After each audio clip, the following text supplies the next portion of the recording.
Tibay talaga ngayon ng Rain or Shine. Back-to-back win.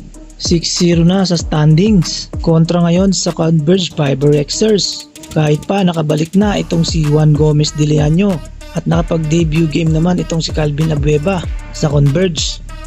Sa first frame ng laro, 2 puntos lamang ang kalamangan ng Rain or Shine. Sa pagpasok ng second quarter, pinasok na rin itong si Calvin Abueva na inaasahan ng Converge para makatulong sa kanila. Pero walang takot lang sinagasaan ni Nokum ang depensa ni Calvin Abueva. Halftime nang ginanap naman ang ceremonial retirement jersey ni Gabe Norwood para sa Rain or Shine. At nagkapalitan naman ng dakdak ang dalawang import. At back-to-back dunk naman ang nagmintis para kay Chongson at Santillan. Nagad namang ikinagalit ni Coach Yun sa timeout.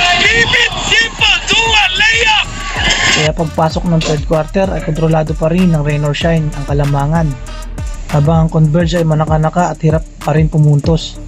Kaya sa pagpasok ng fourth quarter, sarado 20 na ang hinahabol ng Converge. Na umabot pa ng 23 ang kalamangan ng Rain or Shine sa simula ng fourth quarter. Kaya akalain mong blow up na itong fourth quarter. Kaya agad naman nagtulong-tulong ang tatlong star player ng Converge, Mikey Williams, Alex Stockton at Juan Gomez de Leaño, para tapyasan ng kalamangan. Nagawa pa nilang maibaba sa 2 puntos. Ngunit the rescue naman ang import agad ng Rain or Shine para maibalik muli ang kalamangan sa 7. Kaso sa uli, showtime na ang import ng Rain or Shine. Ginawang dance floor na ang basketball court. Hindi na nga nakasagot ang Converge at tuluyan na nga nakuha ng Rain or Shine ang ika-6 nilang sunod na panalo.